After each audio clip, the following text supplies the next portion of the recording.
Bonjour, voilà, je suis là aujourd'hui à l'Institut du monde arabe et je suis vraiment très contente de pouvoir vous présenter votre travail. C'est un espace atelier réservé aux jeunes et aux enfants. Et j'ai à côté de moi Imen Moustapha qui est chargée des actions éducatives. Voilà, et j'ai à côté aussi Moulim Laroussi, un des commissaires de l'exposition Le Maroc contemporain. Nous allons pouvoir un peu parler de cet espace et puis aussi de la grande exposition. Je vais donner la parole à Imen, qui va nous parler un peu de ce qu'on fait ici, des activités, et pour ensuite laisser la parole à Moulim Laroussi.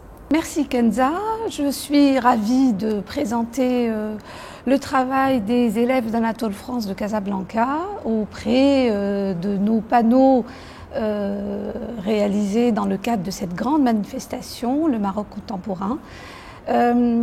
C'est pour nous l'occasion de dialoguer avec d'autres collégiens, d'autres artistes en herbe.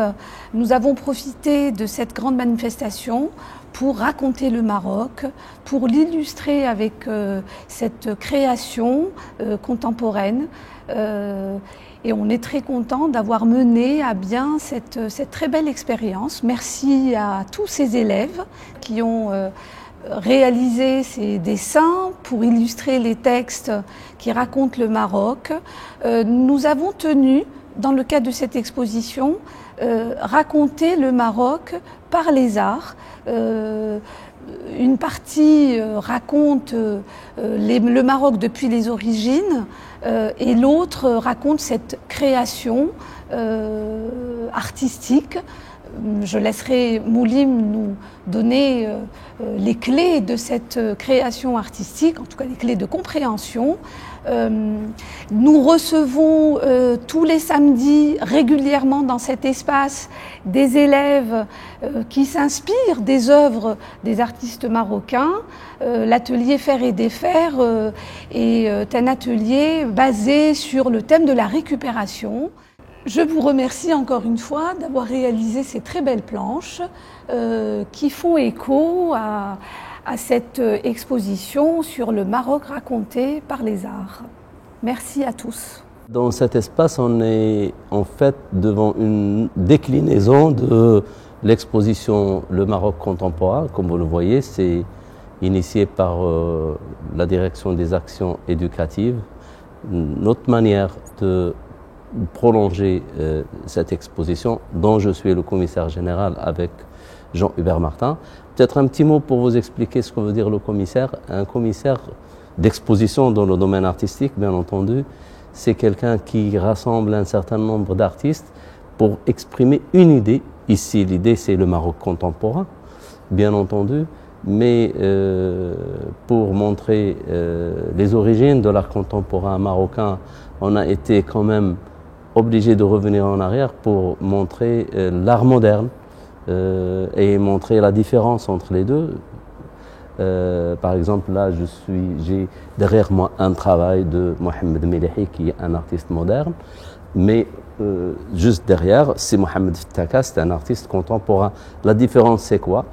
C'est que l'art moderne est resté sur les supports et les matières qu'on appelle aujourd'hui académiques, peinture de chevalet, châssis ou sculpture sur des matériaux connus comme le marbre, le bois, le fer.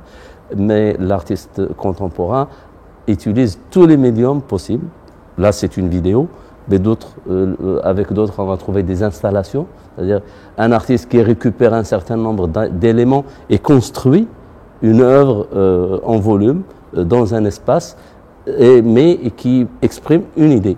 C'est ça la différence. Et puis nous avons des vidéos, nous avons des performances, l'utilisation du corps, l'intervention du corps dans l'espace. Donc par rapport à ce qui se passe ici, c'est que le Maroc raconté depuis l'aube de l'histoire, si on peut une origine donnée, jusqu'à aujourd'hui en s'arrêtant sur les arts. Et c'est pour ça que le Collège Anatole France de Casablanca et la direction des actions éducatives ont vu juste, et je trouve que c'est très intéressant, de prolonger l'exposition aussi à Casa et voir ce que les élèves jeunes du Collège Anatole France peuvent aussi donner, d'autant plus que ces élèves sont d'origines diverses. Et il faut dire que notre exposition ici, c'est sous le signe de la diversité. Et diverse, c'est-à-dire dans une seule page, là ce que vous voyez, j'ai repéré 2 noms de Marocains, un Italien et un Français. C'est génial parce qu'il y a d'autres nationalités aussi. Et c'est là que je crois que ça peut ouvrir les esprits sur l'autre, la compréhension de l'autre. Il y a une autre dimension intéressante dans ce que vous voyez là, c'est que, et ça m'a fait plaisir parce que quand j'ai donné les textes en français, la direction des actions éducatives a tenu absolument à les traduire en arabe. On dira c'est bien, mais en amazigh. Et ça c'est une première. Et c'est très très important aussi de voir l'essentiel de la culture marocaine qui est amazigh apparaître ici à l'Institut du monde arabe.